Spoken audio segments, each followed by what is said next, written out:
Hey everybody, Gunston Undercover here. Today is Thursday, March 19th, 2020. And I don't know where to begin because I have so many things in my head to talk about.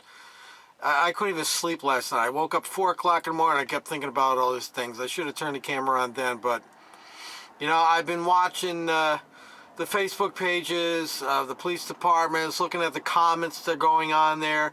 I've been around town talking to different people and looking at different businesses and seeing what's going on, and it's scary, okay? It is really scary. Today I was down at the park, and I see now that they have quarantined the playground sets. So now kids can't go play on the slides and the swings at parks. And we've got curfews in effect, and they've shut businesses down. I mean, the restaurant business is decimated, absolutely decimated. I went and did my laundry today. The laundromat has to close at 8 o'clock. They're told they can't have any more than 10 people in there, and one of them is the tenant, so effectively it's only 9 customers that can be in there at any given time. My own job that I have, we have to keep it under 50. We had to put a sign up there to tell people get in, get out. Oh, I'm telling you, I went in the grocery store, Stop and Shop in Keyport, the whole meat aisle, the whole meat rack. I don't know how many feet long it is, 30 feet, 40 feet, gone, nothing there. Toilet paper, all that stuff, gone. Hand wipes, alcohol, gone. The aisles are all sparse. So these people, I'm going to call them the sheeples, the lily sheeples, they are in such fear right now. They don't know what to do. And now, the stores had to put signs up, no refunds. All sales are final, because these jackasses are out there are stocking up with all this crap, and then when they realize, oh, we don't need it now, let's take it back. So I'm on board with the stores doing that. You're not going to go out there and buy $5,000 worth of shit and then bring $4,500 worth of it back because all of a sudden your fears proved wrong. It is just unbelievable what's going on. Unbelievable. So I saw a story yesterday reported on NJ.com, and let me see if I can bring that up real quick. Give me a second, folks. Let me bring up my page, and then I'll tell you about it. Posts.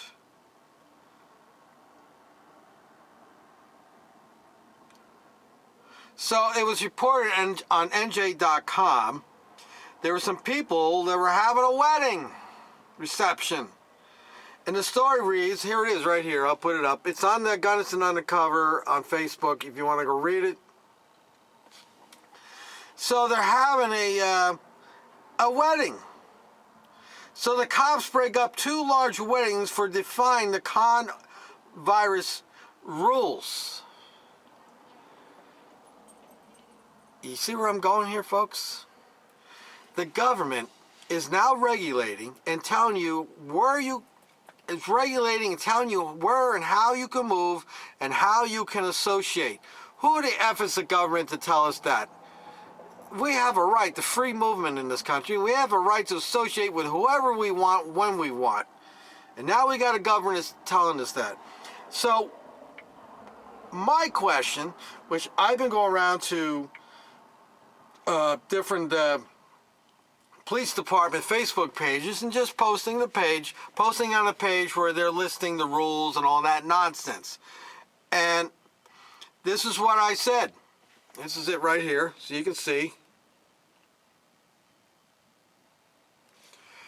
My question to all of them: will you use violence and point guns at those who don't comply and give up their rights? I was curious. I wonder what happened at that wedding thing if nobody said, we're not leaving. We're going to continue with this wedding. This is a private event. Go away. So I wonder, what would the police do? They're going to have to use violence. They're going to point guns at us. It's coming. It's coming in 2 weeks, and I'll get to that. So we had one of these lily white sheeples by the name of Janice Westervelt Young. She's one of these typical ones. I'm not singling her out. I'm just using her example as to what is enabling this nonsense. She says, there is a national emergency. What don't you get about that? Nobody's taking away your rights. It's an emergency. So I replied and said, Janice, they are already regulating your movement and association. What don't you get, Baba Sheeple? I mean, it's unbelievable that the government has come in and done this, regulating our movement, regulating our association. They're in there telling business who can open and who can't open. I mean, you can't forget it. You better get used to takeout because you're not going to be sitting down in a diner anytime soon. And the way I see it, how long can these diners hold out? All their food's going to spoil, and then they're going to have to come up with money they're not open for the next how many weeks? They're going to have to come up with money to buy everything and start all over. The people working for them are unemployed. But not a peep out of anybody, not any sheeple. Everybody's okay with this. Everybody's okay giving up your rights because the government marketed it as an emergency. I'm telling you, people, the government is conditioning you. Just like they did back in 9/11. Remember 9/11? The terrorists are coming. Well, what happened in 9/11 is nothing what's happening now. Back in 9/11, it's just a couple of idiots with, Allah Akbar over there, flew the airplanes into the towers. How'd that work out for you? Try getting on a plane now. Can't go anywhere. There's cameras, everybody watching. You say the wrong damn thing, you got the FBI knocking on your door, which I had happen to me. They bothered my family, they bothered my job, they bothered my friends, simply because I posted something innocent that was taken the wrong way by some sheeple, lily-white do-gooder. And once the FBI talked to me, they realized it was just nonsense, and they said, have a nice day. But this is what's happening, folks. I'm telling you, get ready for it. We are in for one hell of a ride. So here's the deal, folks. On March 17th, the government here, at least in New Jersey, has implemented a curfew. You have to be off the road. You're not supposed to be driving your car after 8 o'clock. I'm not sure if that's an order. I think it's a request. But anyway, I can tell you I was down in Keyport at the waterfront the other night, and the police come riding around with the cars, and we're stopping and looking at you and flashing the spotlight on you. They just try to intimidate you to get you to go. And everybody seems to be okay with this. So now that we're regulating where we can go, they're regulating how many people can go and stand in one spot. I was at the park today, Cheesequake Park. They got yellow tape all around the play sets. So now kids can't even go to the damn park and go on the swing. It's getting out of control. It really is getting out of control. But the sheeples out there, they're okay with it because it's an emergency. Remember that. It's an emergency. Well, I looked at some of the police department's Facebook pages, and it's the same storyline with the sheeples. The cops put on a story, but they post something about how, things to do. Wash your hands, stay 6 feet away, don't go out, stay home if you can. And it's the same postings that I see. Oh, thank you for protecting us. Stay safe. We appreciate all that you're doing for us. Well, I got news for you. The cops aren't doing anything for you, okay? They're not. What are they doing? Are they providing you with something to wash your hands? Are they wiping your ass that you're shitting your pants because you're so scared? They're not doing anything. And I got news for you, lily white sheeples out there. The police are not protecting you. They protect the government. That's why they are enforcing these rules that came in effect on the 17th. Now, I got something to say about this. If you notice, the 17th to March 31st is 14 days. That's 2 weeks. And I will go on record saying that if this con virus, and I call it a con virus because I think it's a con job, if this con virus does not subside, if they don't see a drop in cases, they are going to implement medical martial law. That means that you are going to be on lockdown. And I suspect the lockdown will be for at least 7 days, if not 10. Because And I say that because I'm told that we're all been told by the CDC that it takes anywhere from 3 to 10 days for it to incubate and show its symptoms. So if they lock everybody down for 10 days, they're pretty much going to figure out who's sick and who isn't. I'm telling you, it's scary. And if they do that and we can't go anywhere, do anything for 2 weeks, this economy is going to collapse. It's already collapsing now. The food industry is decimated. Transportation is decimated. Small businesses are being decimated by, now they want to regulate how many people can come to work at your job. So if you got, say you got 9 people and they say only 30% or something can come to work. It's absurd. It's absolutely absurd what they're doing, but everybody's okay with it because it's a national emergency. It's an emergency. Remember that word. It's an emergency. And that will be the justification of taking your rights away. So my question is, when they've implemented all this, what happens? How are they going to enforce it? Well, I'm going to tell you how they're going to enforce it. The same way cops enforce everything, with violence. The police department, the law enforcement, is going to turn its guns on its citizens. Get ready. You're going to have a Kent State in your hands. Some of you younger people don't remember Kent State. That's when the National Guard pointed its guns at its own citizens, and 4 people, I think it was killed. Go listen to the song Ohio by Crosby, Stills, and Nash. 4 dead in Ohio. Go listen to the song. But that's what's coming, folks. In about 2 weeks, the police are going to start pointing their guns at you if you don't comply. Comply or die. And I feel sorry for these people out there. And I'm one of those ones. I am living on the edge.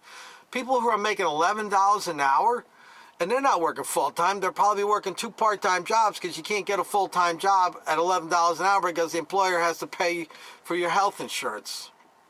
So these people are out of a job. They shut down malls here in New Jersey. So all these minimum wage workers are out of a job. They're going to be food lines. Now, they're talking about they're going to issue money to people and all that. Well, I hope they're going to have a food truck because you're going to need it because people are going to be broke, and it ain't gonna be no joke. I don't know, folks. I'm just rambling. I'm just ranting because it really is just bothering me what's going on, and I don't buy into it. You people out there know me. I don't buy into it. I watched a video put out by Chief Kudrick over there at Howell Township, and he's saying all these things are going on, and if things change, we'll have to be more stricter. In other words, he's telling people, hey, you know what? Comply or die. And I get on there and I say something, all of a sudden people come back, how'd you get that from all that? He's out there trying to help us. Okay, people. Okay. Mark my words. In 2 weeks, it's going to be martial law, medical martial law. The only people going out that door are going to be people that work in the medical field, like hospitals and doctors. They're going to be the only ones out there allowed, and who knows, maybe they won't even do anything because they don't want to risk getting sick. And you know who's profiting off all this hysteria? The pharmaceutical business is prospering.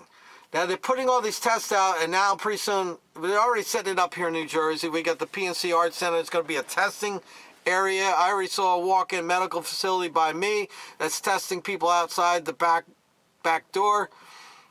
They're the ones, the people selling this test, they're the ones that are going to be cleaning up. The labs, they're going to be cleaning up over this. And I'll finish the video up with this. So say you or I or the guy next to you goes and gets tested, and he has the virus. He's not going to know for 7 days. It takes like 7 days to get the results. So in the meanwhile, he's walking around or she's walking around infecting everybody. So how's that test helping anybody? The only thing it's helping is it's gonna help generate statistics for the government, so they can kind of like come up with a graph or some kind of map to show where it's centralized at. That's all it's going to do.